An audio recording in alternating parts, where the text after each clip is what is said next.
First of all, I would like to thank very much the commune of Forte de Marmi for its invitation, of course, and its unforgettable welcome. Thank you very much, and I thank particularly my Italian academics, colleagues, and all the persons in charge of this wonderful event. In my country, it's quite unusual to take part in a meeting organized by a local government.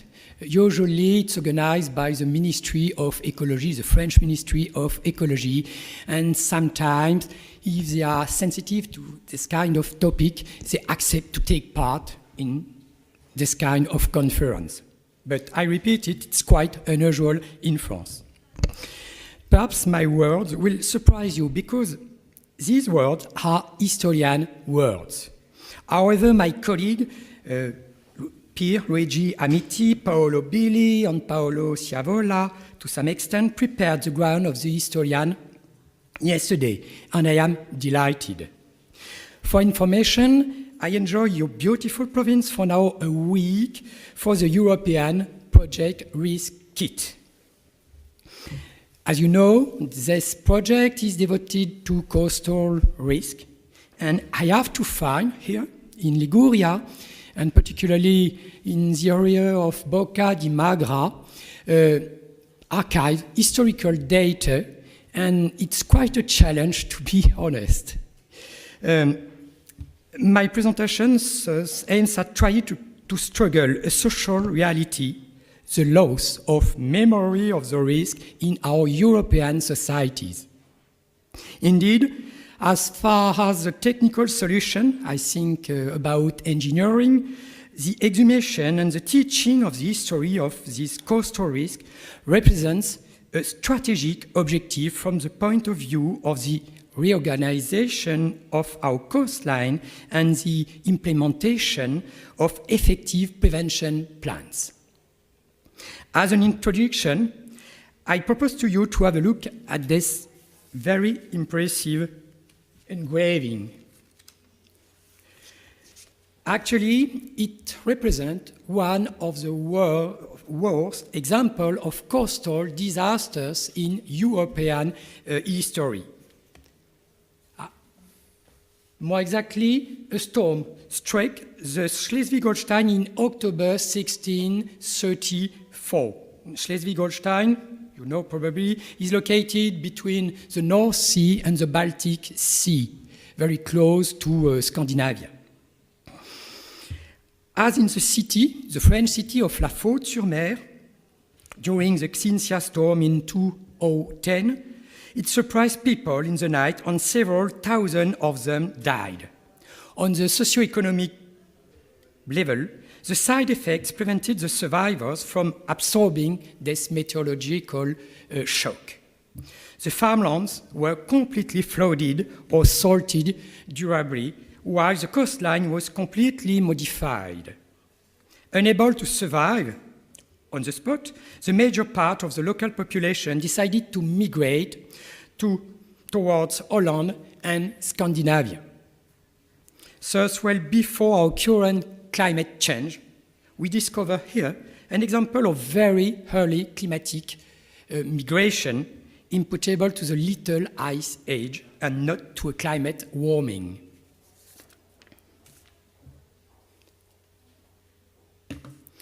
De facto, we, citizens, policymakers, consider wrongly that these disasters are new.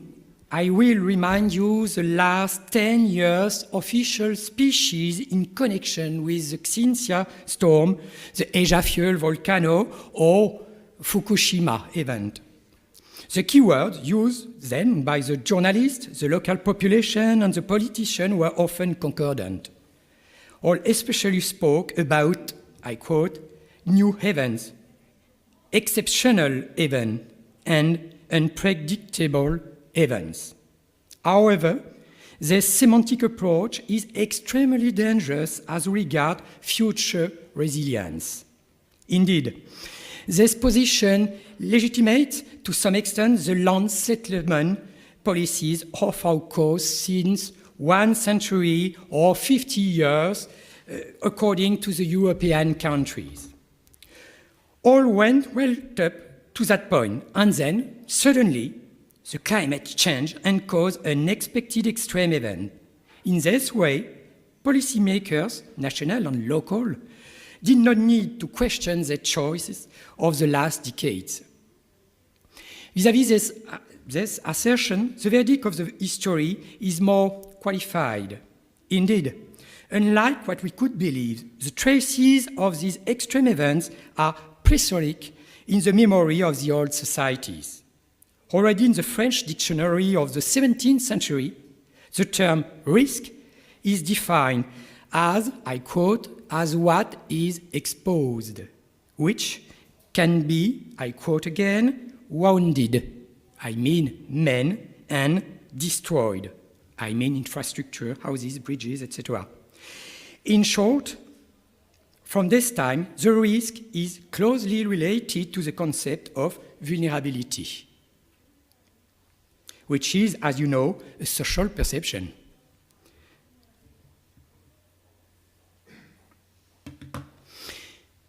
As I told you already, historical documentation available is extremely rich.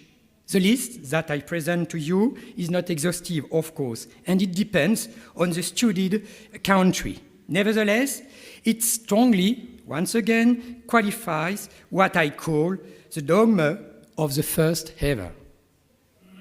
Initially, the European administration generated quantities of administrative archives related to coastal extremes. They come as well from the municipalities, as from the state institution or private companies, and I think particularly at the famous Consortium di Irrigazione, it's not easy, di Canale Lunense, which was in charge of the drainage irrigation of the area of the Bocca di Magra. On this slide, you can see an extract of logbooks, in other words, register, in which the captain of a military ship recorded the condition of his navigation. So he could indicate the height of the wave, the force, the velocity of the wind, the orientation of these winds, etc., etc. And we find them everywhere in Europe. The earliest are British, of course, English, if you prefer, and the others are French at the beginning of the 20th century, and then the other European state. Very useful also, the private diaries. They are, in my opinion, totally inescapable because they provide a lot of detail about extreme events. You have on this slide a very good example.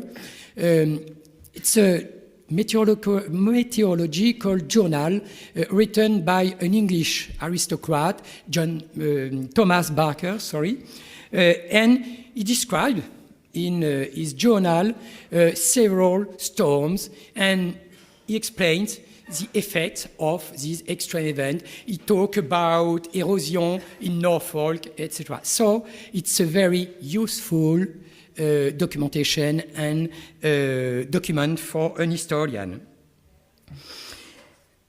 And my colleague explained it yesterday already perfectly, and once again this morning with Luisa Perini. The whole cartography is also impossible to escape if you want to understand the evolution of the landscape for a very long time. The extract, you can see here, of the map of Bocca di Magra dates from 1773. And it shows, for example, a largely uninhabited territory, but already exploited by some, I could say just a few, farmers. In the case of Bocca di Magra, the landscape evolution can be observed since the end of the 16th century until nowadays. As from the second half of the 19th century, we can count finally on the press, more precisely the local newspapers. close to the local population, they systematically record the weather phenomena that they describe very precisely.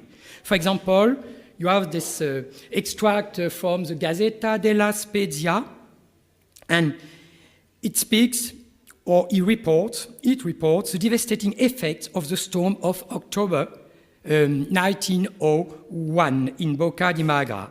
It enumerates the number of damaged boats as well as the agricultural damage, but does not mention, it's important, casualties, only because the sector is then largely depopulated. At that time, people are still located in villages which are located on the top of the hills, of course.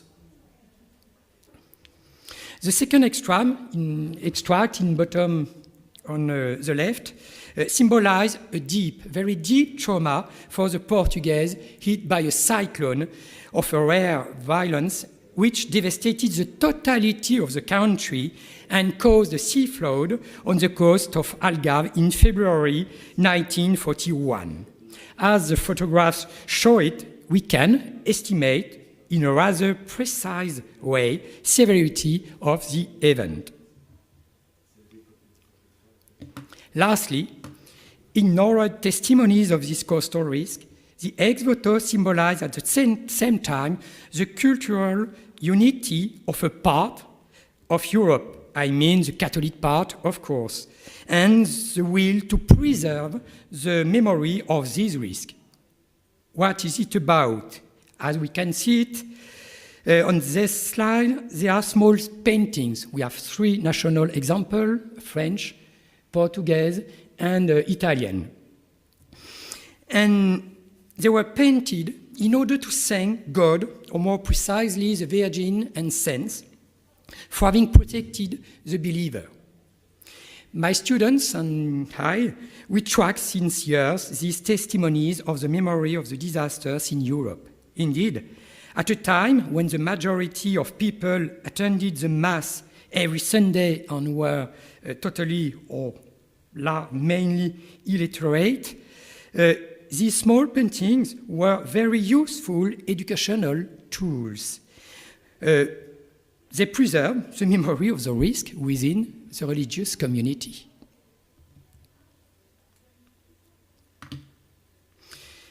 We saw, thanks to this documentation, that the coastal risks were absolutely not unknown in the past.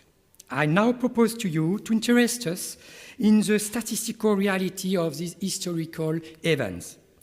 This graph presents a comparison of the coastal floods between the French Atlantic coast in blue and the North Sea, the red columns, since the 16th century. What do we see?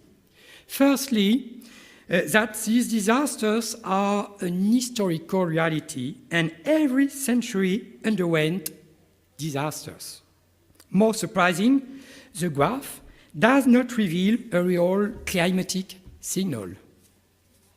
I want to say that we don't see an increase in the sea floods since the years 1960, the right part. On the other hand, we can observe that the most intense period corresponds to the 18th century and the second part of the 19th century. If you look at the most recent period, the right part, once again, here,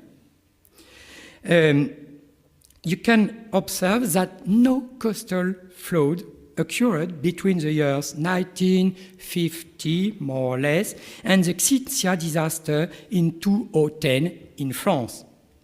In my opinion, this absence of event during about 60 years probably explains the lack of preparation of the French authorities and probably of the French emergency services in 2010. On the contrary, the UK and the Netherlands hit in 1953 and in 1962 by severe storm, which killed 100 people, actually 1,000 people in the case of the storm of 1953, promoted the creation of a culture of the risk and the development of strategy of adaptation. This second graph is more disturbing. Why?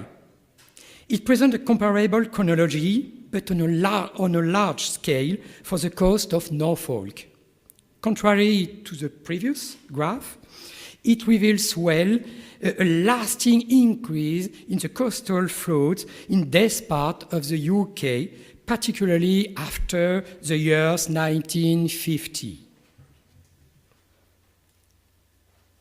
Consequently, these two contradictory examples show how much it is important to multiply the case studies and the scales of the studied territories. It's what said this morning Jose in his talk.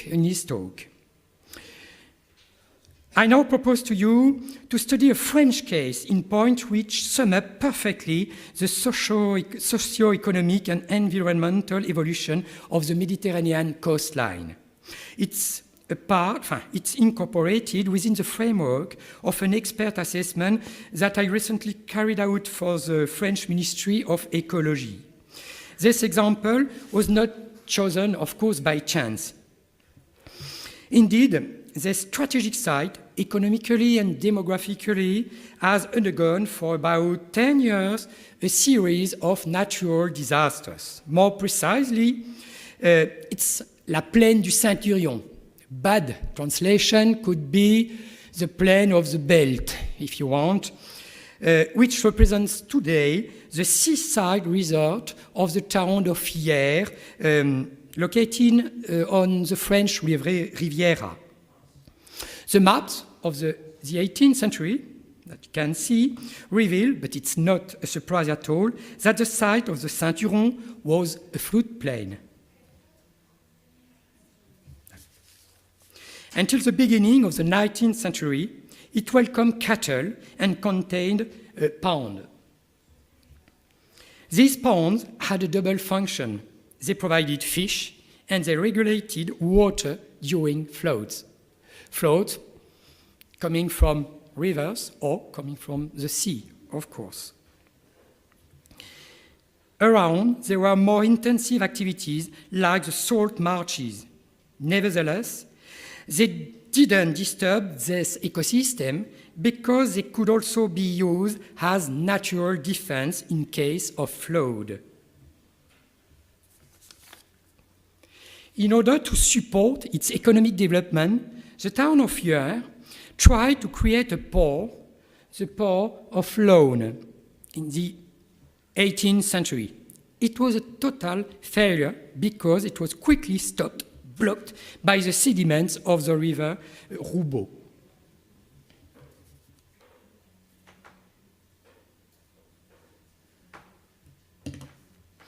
For this occasion, a pier was built. It was still visible around the end of the 19th century, and then it was totally flooded by the sea. The first important break occurs in the second half of the 19th century with the drainage of the floodplain and its damming up, followed by the construction of a coastal railway, which strongly disturbs the water runoff. It's at the time that the rural population start to leave the coastline to work in the cities. It's a famous rural exodus. But the major break occurs after the Second World War, and it is characterized by a massive urbanization of coastline, which from the north of France and from, it's important in the French case, from North Africa just after the decolonization. We had to welcome about 100,000 former French citizens from Algeria, Morocco, and Tunisia, and a large part of them settled in this part of Provence. Consequently, a new population is settled in the coastline, a population totally deprived of any culture of coastal risk. It's also at this time that a very exposed seafront road is built. Unfortunately, the population, which settled after 1945, doesn't know absolutely this risk. And finally, the vulnerability increases further with the creation of the airbase, but before they were affected at the beginning of the century by 2 sea surge. But these extreme events were totally forgotten by local people. And they created, first of all, a air base of the French Navy, and then the airport of Hyères in the 60s. Both contribute to increase the already unstable balance of the local environment. Nowadays, the vulnerability of this portion of the coastline reached a climax with a series of extreme events during the last decade. They more and more frequently damage the road and the coastal railway, while the closest houses are threatened by erosion and floods. That's why the Ministry of Ecology wishes from now on to campaign for a process of withdrawal very badly accepted by the local population because its interests diverge completely. Indeed, we have to cope with rather rich yachtmen, shopkeepers, as well as the owners of the exposed houses, who are, most of them, often pensioners. Nevertheless, they have a common point, the certainty that coastal risks are new phenomena. Consequently, they require of the state fast and massive solution like the construction of new coastal protection. Of course, the ministry refused this option, and this is why we have organized for several months now meetings with the various local stakeholders in order to explain the historical reality of these new events. New, I quote them, of course. Recently, they made it possible to make more acceptable the idea that it will be inevitable to move back in the next decade, and it will start by giving up the road and the railway, and then the most exposed houses. Unfortunately, we face, from now on, an unexpected problem, the absence of land reserve of the commune of Hyères, which is located on the bottom of the mountain and surrounded by protected forest.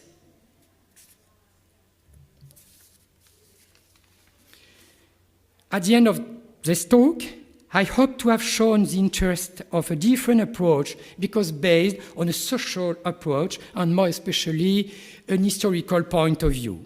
Through these various examples, we see that the historical experience can be used like a tool for mediation when the purely technical and scientific approach is not accepted anymore by local population. And in the French case, don't forget, you must keep in mind that French people are whole people, consequently, a very conservative people. For this reason, take advantage of history to explain the coastal risk is always a remedy more easily acceptable than new regulations. Thank you very much for listening.